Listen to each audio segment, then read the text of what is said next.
Hi everyone, and welcome to the Teams in the Workplace seminar. Now, you're all here because you're having a bit of trouble working together as a team in the workplace. Is that fair to say? Well, he has trouble working together in a team. You're working in a team with you?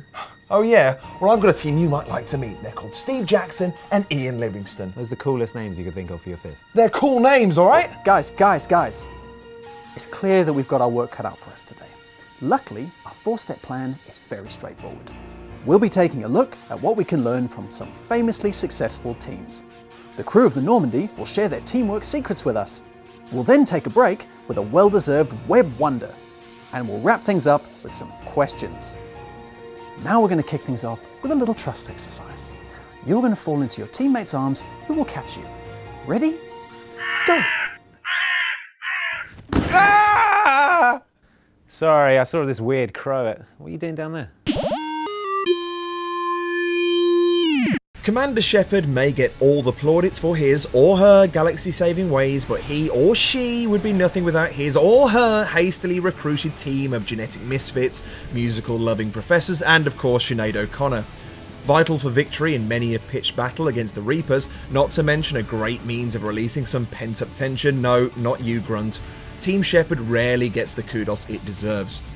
It's not really surprising considering they spend most of their time allowing themselves to be bossed around by Shepard, but that's the thankless task of the NPC, put up or shut up, or mindlessly walk into the line of fire like an idiot. In Mass Effect 3, Shepard and his or her unquestioning drones continue about their business in their usual obedient fashion in the main story campaign, but if you're looking for a team with a little more in the way of independent thought, then Special Forces is the 4-player co-op mode you're after. Mike Gamble from BioWare does the hard work for us and tells you exactly why. So multiplayer in Mass Effect 3 is a component of what we call the Galaxy at War. The theme, obviously, from Mass Effect 3, the Reapers have arrived and the Galaxy is, well, at war. You can now in multiplayer play as the ground soldier, play as the aligned soldier who's fighting the good fight on whatever planet to liberate and preserve the aligned stronghold on that planet. You're not necessarily playing Commander Shepard's story, but at the same time, all of the things that you're doing as the aligned soldier will roll into your single player story. That said, you don't necessarily have to play multiplayer.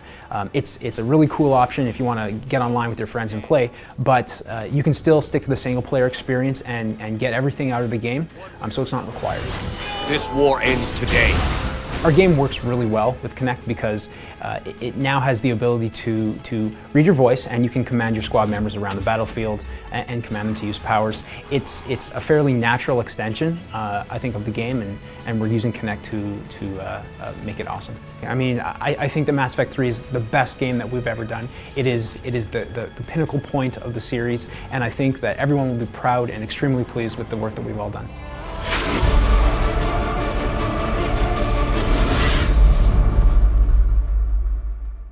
Now, I asked you to put together a list of the top 5 things you like about your teammate. Dan? I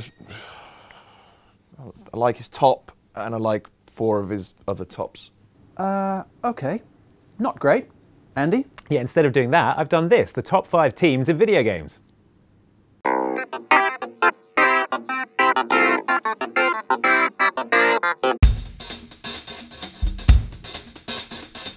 So, what's so good about Alpha Team? Oh, they've got it all. Man, woman, bearded man, cowardly pilot, Val Kilmer from Top Gun. Well, I guess they made themselves look better by hanging around with Bravo Team. Those guys were the worst. Oh, Rios and Salem are a great team because they're so different. Rios is sensible, fastidious and uptight, while Salem is a slovenly party animal. What's going to happen when they move into an apartment together or attempt to assassinate an unstable Somalian warlord? Whatever it is, I imagine it involves a lot of fist bumping. You know it. Oh, come on, don't leave me hanging. Speedball was a pretty confusing game for the fans in that all the players and teams looked identical and were the same colour as the pitch.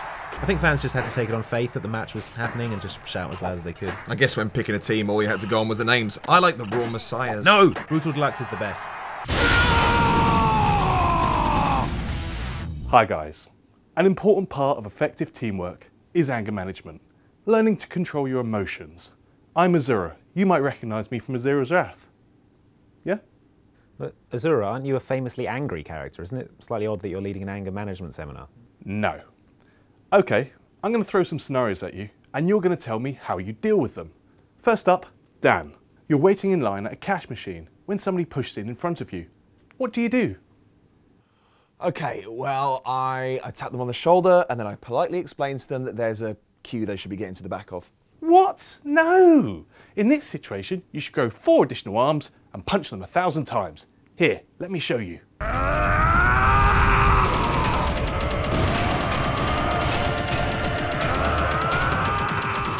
Actually, it's probably better if I just show you. I'll play Dan. Who wants to play the role of the queue jumper? Anyone? Wed Wonders! Bing Crosby once asked, would you like to swing on a star, which must have made the velvet voiced crooner seem incredibly naive to literal-minded astrophysicists of his time. Little did they know, however, that the power of Kinect, teamed with the ingenuity of French interactive art collective Lab 212, would bring Bing's impossible offer to reality a mere 78 years later.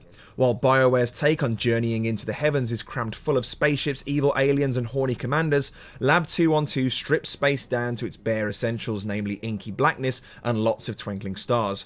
Oh, and a swing, naturally, which brave explorers have to plonk themselves on in order to traverse the galaxy using the power of their own momentum. A clever application developed by Lab 212 works in tandem with Kinect to detect the motion, speed and position of the swing, creating the illusion that you're whizzing through the starscape at precisely the pace that you're swinging at. You can even do it in old school Anaglyph 3D if you've got some of those red and blue glasses to hand. The whole experience looks incredibly relaxing and enchanting. We're thinking of asking them to install one in the office to calm us down after a particularly stressful lunchtime bout of Call of Duty.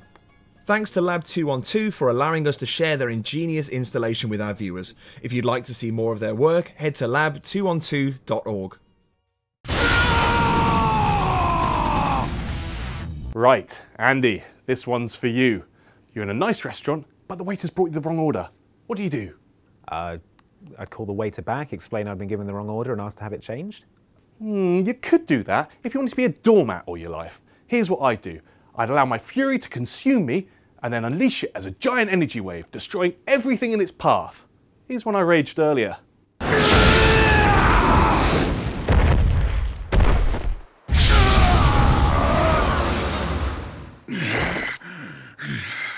You see, it's easy when you know how. Alright, you can't argue with this one. Noble team. It's basically 6 Master Chiefs. And they are noble. They are both literally and figuratively a noble team. Ah, clever. What? You make first contact with an alien race who just so happen to also be incredibly attractive. Do you A, try to learn as much as you can about their culture and technology, B, go Kirk and try to make second contact, or C, just punch them all in the face? Well, I think I want to know more about them, don't I? Especially if they're, you know, very attractive and interesting. You're going to ask a little bit about their race and their technology, aren't you? You want to get to know them more. So that's A with a view to progressing to B then? Oh, definitely. I've seen enough sci-fi to know that aliens sometimes keep their genitals in unusual places, but I'd probably use that to my own advantage by convincing the aliens that the human way to say hello was to stand in a dimly lit room for 10 minutes with your trousers round your ankles. Then I'd punch them in the face. If you're going to have the Kirk option, I obviously have to take that second contact all the way. I wouldn't punch them in the face immediately, and I wouldn't sleep with them either, but I think just a bit of caution. Let's just keep it back for a second. B. I'm just being honest, you know. I probably should do A, but I would probably do B. There's no combination of these options. You can't, you know, make second contact and then punch them all and then learn about their ways.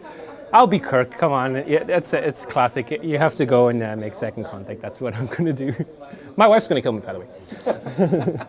I'd probably just stick to an entirely platonic relationship, mutual learning, you know, shared wisdom, but that doesn't make me a space racist. Okay guys, let's see how you get on with this one.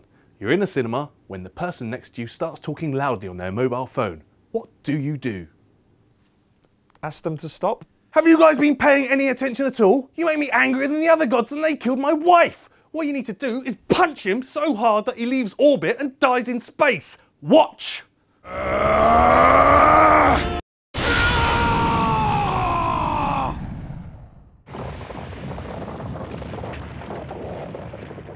What are you guys doing in here? Oh, that's Asura. We're here for the anger management. How does that guy keep getting in here? As they're the Delta Squad, you think they'd be like the 4th best. Yeah, they're supposed to be this ragtag gang of misfits, but end up being the true heroes of the Locust War. A bit like the time that we went bowling, and everyone said we'd be really bad at bowling, but then we did quite well at bowling. No, not at all, no. So that's the course done, guys. How do you feel about teamwork now? Yeah, I realise now that we're much stronger as a team. A single unit that combines all our good points into one cohesive whole. Yeah, we were wrong to find. We sure were. I think it's time to try that trust exercise again. Don't you? Great stuff, guys. Hang on, what the hell is that?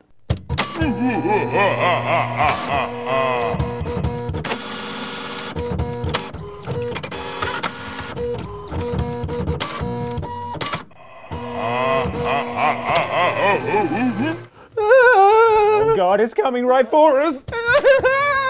Go team. See you next time, everyone.